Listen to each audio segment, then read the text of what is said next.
Dobar ден. Колку се транспарентни и отчетни општините? Дали граѓаните знаат какви се активностите на институциите на локално ниво, што прават тие, се разбира со нивните пари? Ова е, би рекле, вечно и децениско прашање. Според одредените анализи, велат состојбите нешто се подобриле, но дали суштински е така?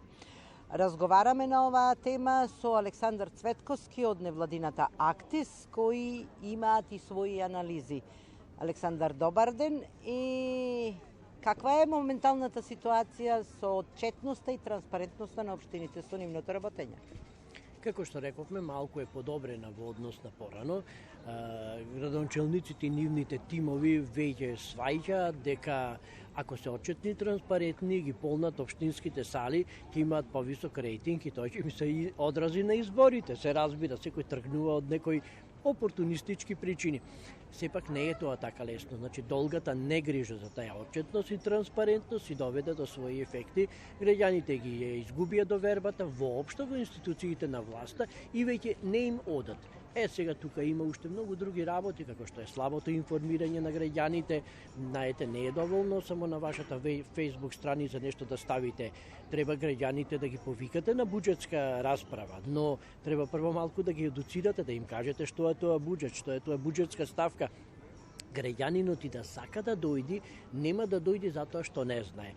Точно е тоа целта на проектот Отворени општини со отворени податоци, каде што сакаме ние да им укажеме на општините дека таа отчетност и транспарентност мораат малку да ја расклопат, дека тоа значи синергија, тоа значи проток на внатрешни информации. Значи, вие ако немате проток во самата општина, како ќе имате проток од општината кон граѓаните? Граѓаните сакаат да знаат. Вие правите анализи, ајде конкретно да кажеме, велите формално се смениле ситуациите. Што значи тоа, а што е тоа суштински? Значи, формално е, општините ги објавија повеќето, барем кои имаат активни веб страници кои ги ажурираат, ги објавија сите они отворени податоци кои по закон мораат да ги имаат.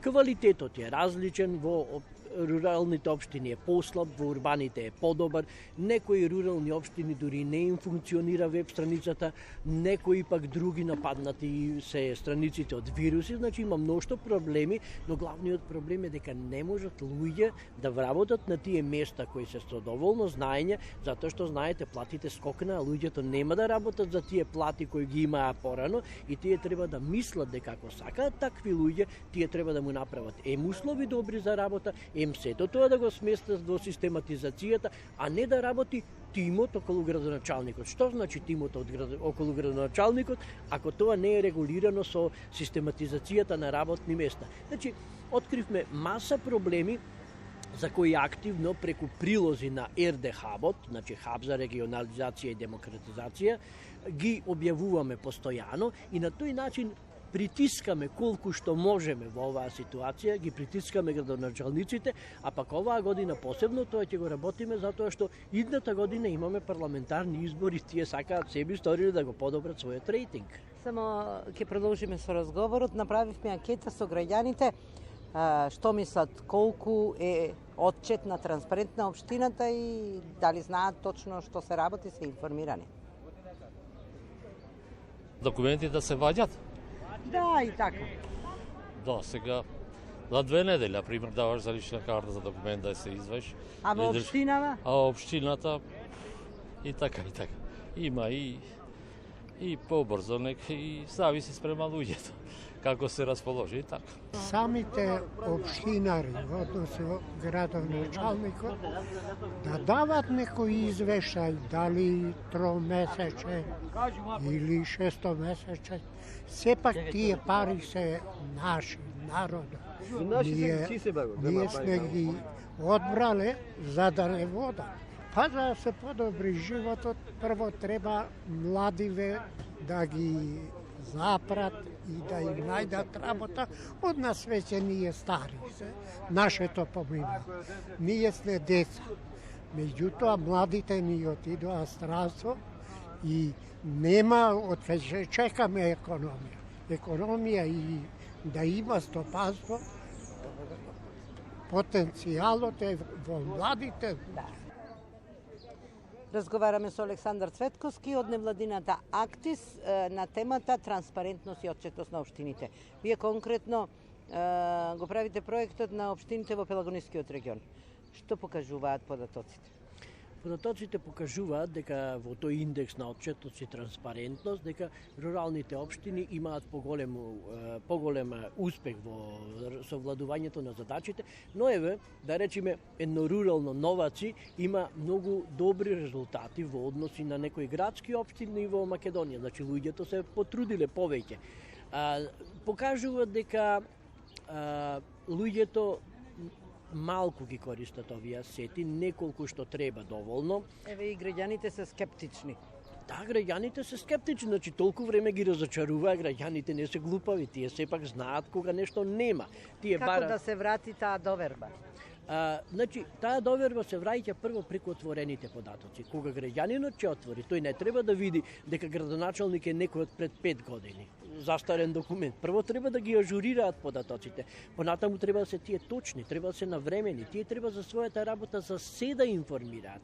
Треба граѓаните кога ќе оценат дека нема да присуствуваат, треба се потрудат преку своите, значи експерти кои се во општината, да се обратат до граѓаните и да ги повикаат на еден поструктуриран начин да учествуваат. Без тоа нема да дојдат граѓаните кога вие претходно не сте покажале грижа за нивните работи. Втора работа е самата активност на луѓето што се околу градоначалникот да ги дотераат тие административци, професори пред камери кои треба да кажат, да критикуваат, тие да научат критики да прифаќаат и да го сметаат тоа како нешто демократско и напредно, а не одма да фаќаат за очи да го сметаат за партиска борба. Сепак општината троши граѓански пари, не? Така е, за жал тешко се научуваат за тоа, но граѓаните сакаат кога ќе отидат во општината конкретно да им се објасне и да завршат побрзо работа. Знаеме дека од одделението од шалтер до шалтер сепак се уште ги шетаат. Граѓаните сакаат да се еднакви. Значи, ако стоите 10 души пред шалтер, тој не сака никој да појде преку ред. Или ако не може нешто да добие, да не може за сите. Тоа граѓаните го сакаат. Тие се најмногу разочарани од специфичната примена на законите. За едни може, за едни не може. Еден ќе чека, еден нема да чека. Нашиот народ се би можел да поднеси, но тоа не го поднесува. Тој сака да е еднаков со другите, ако треба и во бедата и во радоста. Затоа општините треба да се потрудат. Таа отчетност и транспарентност да ја внесат прво во самата своја структура, а тука администрацијата е главниот проблем. Знаете, што може да направи градоначалникот и советот ако администрацијата се држи до своите стари принципи? Тие мора да се потрудат. Принципите на отчетност и транспарентност да влезат прво во самата администрација, па после администрацијата, кога ќе свати дека дел од нивната работа е информирање на јавноста, тогаш работите можат да тргнат. Имаме внатрешен проток во општината на информација, ќе има надворешен проток. И на тој начин ќе се подобрат сите овие ефекти. Кратко се дали на крајот можеме едноставно да речеме директна, отворена комуникација со граѓаните, да знаат што се прави во нивната општина. Едноставно речено. Да, насочена. Значи не можете вие да им зборувате за се и се што зборуваме за спорт, ќе зборувате за спорт, ама тогаш нема да има табу теми. Тоаш треба да прашате и зошто се салите дадени на приватници, кој ги даде, зошто, колку се плаќа, колку пари му се дава на пример за спорт. Ќе кажете, па не можете вие лавовски дел да му давате на клубови кои постојано губат, така, а да речеме младинските други активности да бидат запоставени. Или не можете вие да немате пари за професионалниот спорт. Ова е, замислете само една тема. Е сега, наредете ги сите теми за кои граѓаните сакаат да знаат. Точно ние во овој проект тоа го правиме. Пробуваме да направиме прилози, пробуваме да најдеме лидери на мислење. Па не можеме за се да трчаме во Скопје, немаат само тие. И ние имаме универзитет, и ние имаме административци, на вистина има многу надарени луѓе. И затоа сакаме да ги идентификуваме, да ги пуштиме во етерот и нормално вие новинарите да си ги препознаете и понатаму да си ги користите во вашите прилози. Благодарам, Цветковски. Темава е многу широка и долга, но овде ќе запреме и се надевам дека отчетноста, транспарентноста уште повеќе ќе се подобри во општините, а тоа значи суштинската и комуникацијата со граѓаните. Бети, ти благодарам многу за вклучувањето во живо од Прилеп и секако за убавата тема која што ни ја представивте со твојот гостин, а кога сме кај активност